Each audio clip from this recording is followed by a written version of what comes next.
Se você está envolvida em ministrar a outras mulheres, sabe como é sentir pressão. Muitas vezes você se sente esgotada, não apreciada, desrespeitada e ignorada. Você tenta compartilhar a verdade com as mulheres e elas não querem recebê-la. Você vê a vida delas se desmoronando. Como líder, você nunca sente que está fazendo o suficiente. Nunca sente que está fazendo tudo certo.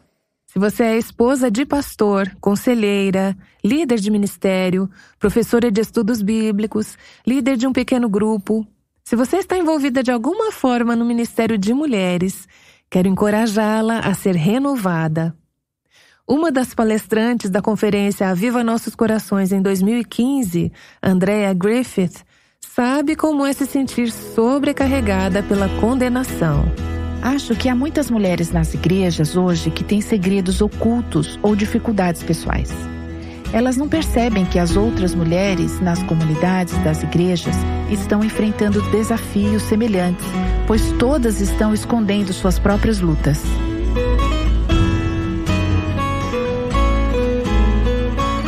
Este é o Aviva Nossos Corações com Nancy DeMons Wogemuth na voz de Renata Santos.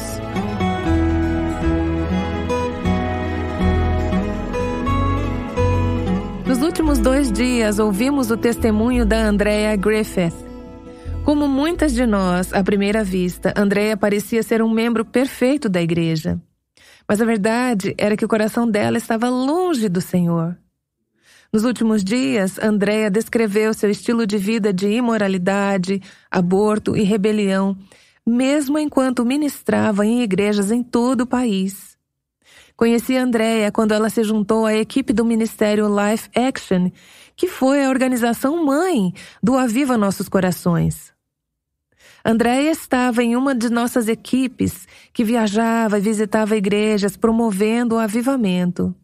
Foi durante um desses eventos que Andrea foi convencida da necessidade de avivamento em seu próprio coração. Mesmo depois de ter confessado o pecado do seu passado e entregado sua vida ao Senhor, Andrea ficou fisicamente doente e precisou sair, deixar as viagens de lado e voltar a morar com seus pais. Durante seus anos de viagem com o Ministério Life Action, Andrea conheceu Trent Griffith, que era outro membro da equipe. Trent é agora pastor na Harvest Bible Chapel, na área de South Bend, em Indiana. Ao retomarmos a história, Trent tinha uma surpresa para Andrea. Alguns meses depois, cheguei em casa do trabalho e minha mãe disse: "Você recebeu uma surpresa hoje, está lá no seu quarto."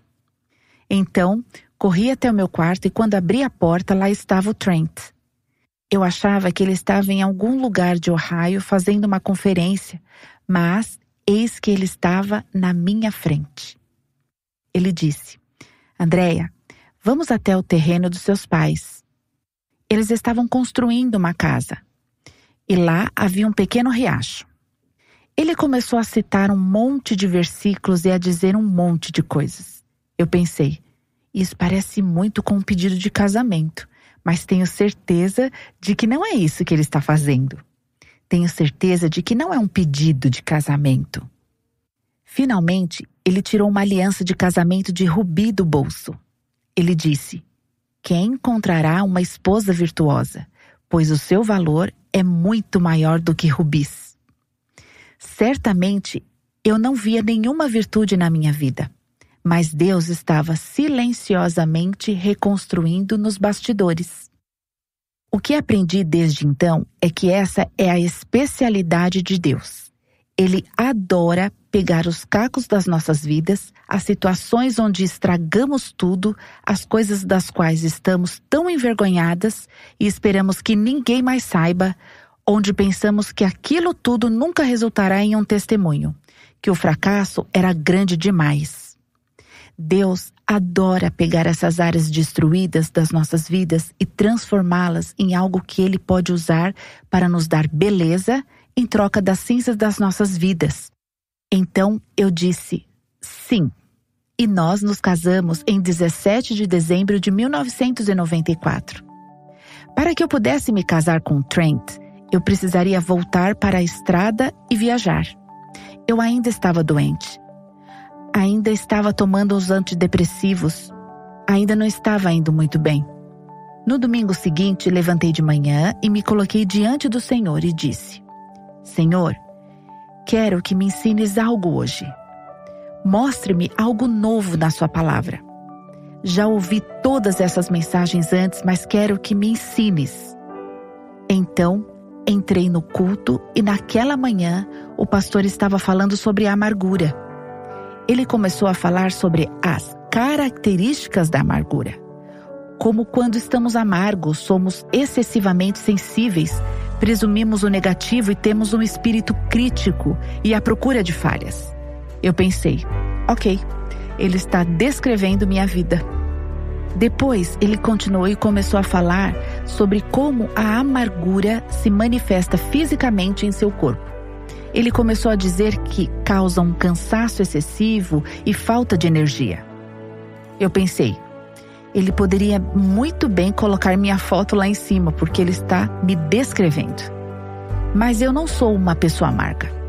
Pensei em todas essas pessoas que eu havia perdoado. A primeira coisa que fiz quando vim para o Senhor foi trazer uma lista de pessoas que eu tinha que perdoar. Eu tinha feito isso, mas sei que Ele está descrevendo minha vida. Estou pensando, Deus, não sei de quem estou amarga. Se estiver amarga, vais ter que me mostrar porque eu não vejo isso. Não estou amarga. Finalmente me aquietei diante do Senhor. Ele falou ao meu coração.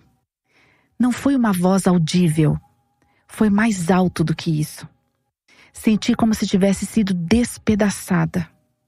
Lembro-me de Deus dizendo: Andréia, você está tão amarga consigo mesma. Nunca aceitou o perdão que te dei quando morri na cruz. Você está muito amarga consigo mesma. Lembro-me de apenas dizer: Tu estás certo, Deus. E saí do culto, fui atrás do Trent e disse: Estou tão amarga. Ele olhou para mim e disse: Eu sei disso. Nossos maridos sabem quando estamos amargas. As pessoas mais próximas de nós sabem quando estamos amargas. Em Hebreus diz: Cuidem que ninguém se exclua da graça de Deus, que nenhuma raiz de amargura brote e cause perturbação, contaminando muitos. A amargura é um problema de raiz. Está abaixo da superfície. Pensamos que podemos mantê-la escondida.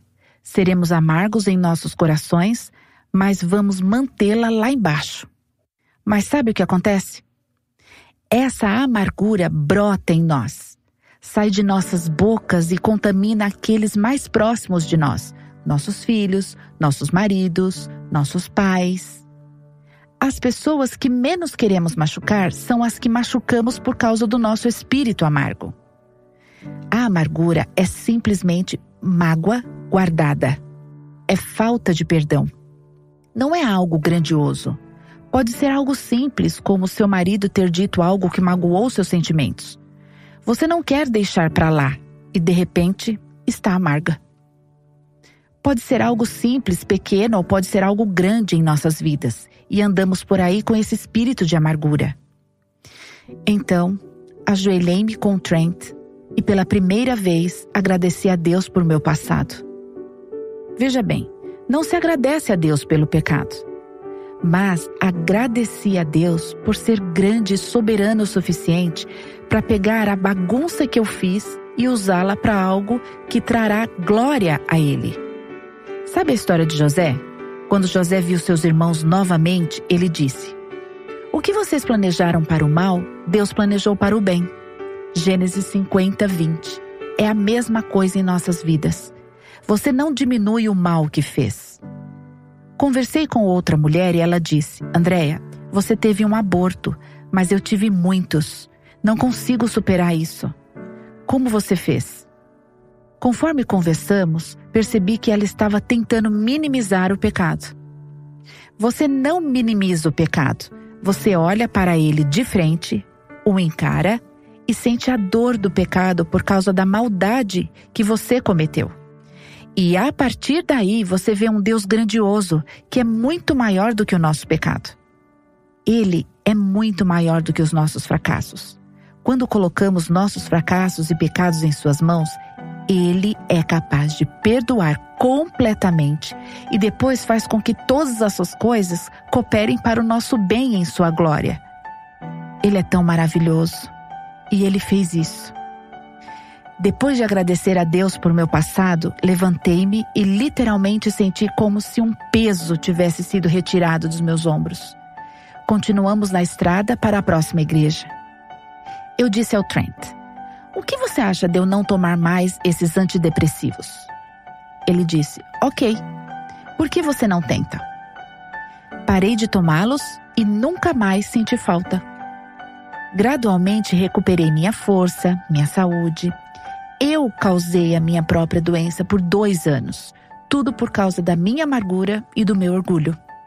Eu pensava que era humildade pensar que tinha que rastejar ou andar no milho por agradecimento ao perdão de Deus. Eu achava que era a humildade que me fazia dizer que era uma cristã de 2ª classe, tão arrependida. Sabe o que foi aquilo? Foi o auge do orgulho. Sabe o que eu estava fazendo? Estava acreditando nos meus próprios pensamentos e sentimentos acima do que a Bíblia diz. Há um exemplo perfeito disso em João 11. Vocês todos conhecem essa história. É a história de Lázaro. Diz assim: o morto saiu com as mãos e os pés envolvidos em faixas de linho e o rosto envolto num pano. Disse-lhes Jesus: tirem as faixas dele e deixem-no ir. Bem, essa era eu. Eu estava no túmulo quando conheci o Senhor naquele dia na sala de oração. Jesus me chamou da morte para a vida.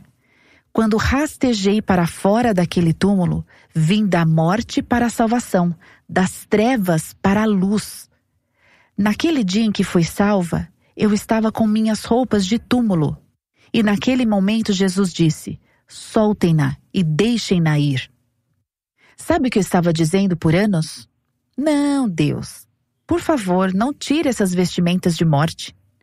Não, Deus, eu mereço vesti-las.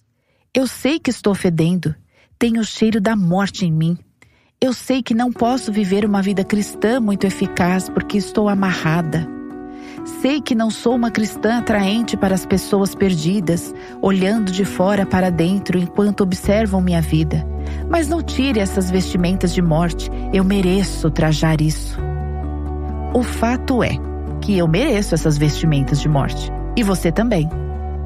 Mas Deus é tão gracioso e misericordioso que Ele morreu na cruz para remover as minhas vestimentas de morte, para me tirar da morte para a vida, para pagar a penalidade pelo meu pecado.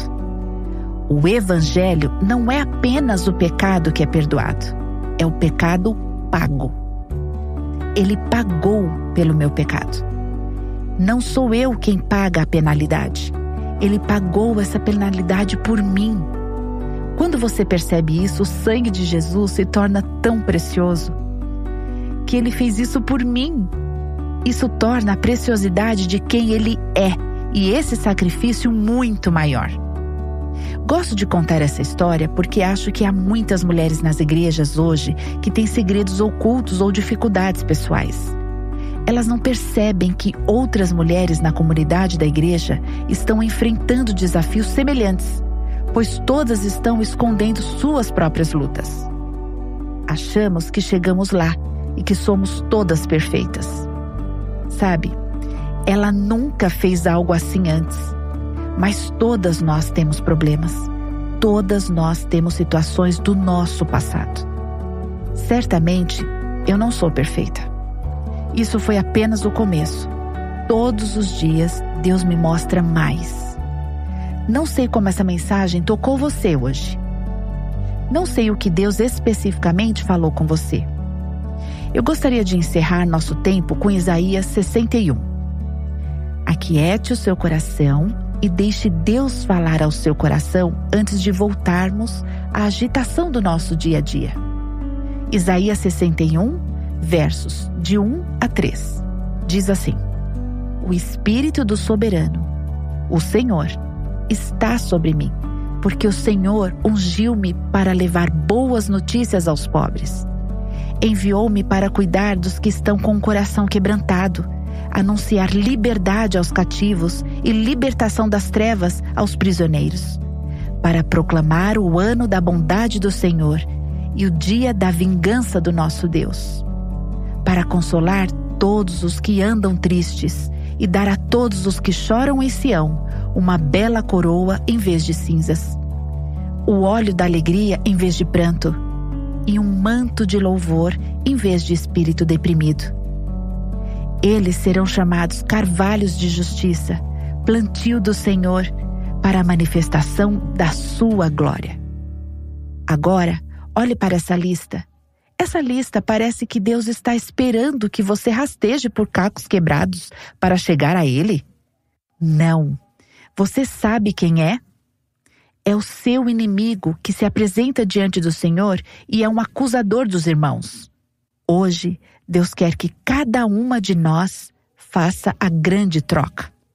Dizer: Deus, tudo que eu tenho para lhe dar são as cinzas da minha vida. Deus, eu estraguei tudo. Eu não tenho nada a lhe oferecer além de cinzas. Mas a sua palavra diz que quando eu lhe trouxer todas essas cinzas, o Senhor as pegará e fará algo belo com elas. Deus, tudo que eu tenho para lhe dar hoje é um espírito pesado. Estou estressada, esgotada. Estou sobrecarregada. Deus diz: me dê esse espírito pesado e eu lhe darei um manto de louvor. Alguns de nós talvez tenhamos corações cheios de luto. Deus quer fazer a grande troca e nos dar o óleo da alegria. Eles não fazem isso no supermercado. Você não traz alguma coisinha lá e eles dizem: leve a melhor coisa da loja. Mas o meu Deus faz isso. Conforme terminamos nosso tempo juntas, eu quero que você aquiete o seu coração perante o Senhor. O que Deus está dizendo a você? Você está amarga? Precisa perdoar? Precisa fazer uma grande troca com o Senhor? Tem certeza da salvação? Que não é apenas da boca para fora, mas uma vida de caminhar com Deus? Você está quebrantada? Há algo que Deus tem dito a você: faça isso. E você está dizendo: não, não vou. Então você não está quebrantada. Senhor Jesus, Tu és mais saboroso do que qualquer coisa que o mundo tem a oferecer. Deus, Sua palavra diz para provar e ver que Tu és bom. Senhor, provamos e sabemos que és bom. Oro para que nos dê corações famintos por Ti. Deus, não nos deixe viver nossas vidas na complacência, mas com um anseio por Ti, uma sede por Ti. Que essas necessidades nos conduzam a Ti, o único que pode suprir as nossas necessidades. Obrigada por ser um Deus tão bom. Obrigada por ser a nossa porção e que tudo que fazes é bom. Oro por essas mulheres que nos ouvem hoje. Deus, eu peço que o Senhor coloque uma cerca de proteção ao redor delas. Que continue a falar a verdade em seus corações durante todo o dia. Se ainda houver algum assunto que precise lidar contigo hoje, que encontrem tempo para ficar a sós contigo e fazê-lo. Tu és tão maravilhoso. Ajuda-nos, Senhor, a reconhecer isso e a sermos atraídas para Ti. Faça-nos carvalhos de justiça, o plantio do Senhor, para que sejas glorificado em nossas vidas. Nós Te amamos, Jesus, e precisamos muito de Ti. É em Teu nome que oramos. Amém. Bem, independentemente dos pecados do seu passado, Deus pode oferecer perdão e liberdade. Andrea Griffith tem ilustrado isso ao compartilhar abertamente de sua própria jornada. Ouvimos a história dela nos últimos 3 dias. Se você perdeu algum desses testemunhos, Espero que você ouça o áudio em avivanossoscorações.com. Depois de esconder um estilo de vida imoral por muitos anos, Andréia finalmente descobriu o que significava ser livre. Ela passou por um processo difícil, mas alegre, de confissão, quebrantamento e entrega. Isso a levou a liberar a amargura, estender o perdão e limpar a consciência com aqueles a quem havia prejudicado. Foi então que ela conseguiu começar a andar na honestidade e na santidade. Gosto de chamar isso de processo de avivamento pessoal. É um processo que eu descrevi em um livro de estudos chamado Buscando a Deus. Deus tem usado este livro de estudo nas vidas de milhares e milhares de pessoas ao longo dos anos como ferramenta para guiá-las a experimentar a alegria do avivamento pessoal. Espero que você obtenha uma cópia deste livro de estudos e siga essas etapas importantes. Conforme você estuda Buscando a Deus em seu devocional com o Senhor, você descobrirá a liberdade que vem ao se acertar com Deus, essa é a dimensão vertical, mas também de se acertar horizontalmente com os outros. Você também aprenderá a alegria de andar no Espírito e continuar em um estilo de vida de santidade e humildade diante do Senhor. Se você sente a necessidade de avançar em seu relacionamento com o Senhor, espero que você obtenha uma cópia de Buscando a Deus. Acesse o nosso site e adquira uma cópia do livro de estudos Buscando a Deus hoje mesmo. www.avivanossoscoracóis.com/livros. Este foi o último episódio da série O Poder de Deus para Avivar um Coração. Amanhã começaremos a série A Mulher Contracultural. Você não pode perder essa série. Estudaremos versículo por versículo do capítulo 31 do livro de Provérbios. Veremos a beleza do coração da mulher virtuosa. Essa mulher foi descrita pela mãe do rei quando ela o ensinava como encontrar uma mulher temente ao Senhor. A beleza dessa mulher é revelada no dia a dia, no amor pela sua família e pelo Senhor. Tenho certeza que você terá um novo olhar sobre Provérbios 31 ao final dessa série. Aguardamos você amanhã aqui no Aviva Nossos Corações. O Aviva Nossos Corações é o ministério em língua portuguesa do Revive Our Hearts, com Nancy DeMoss Wogemuth, chamando as mulheres à liberdade, à plenitude e à abundância em Cristo.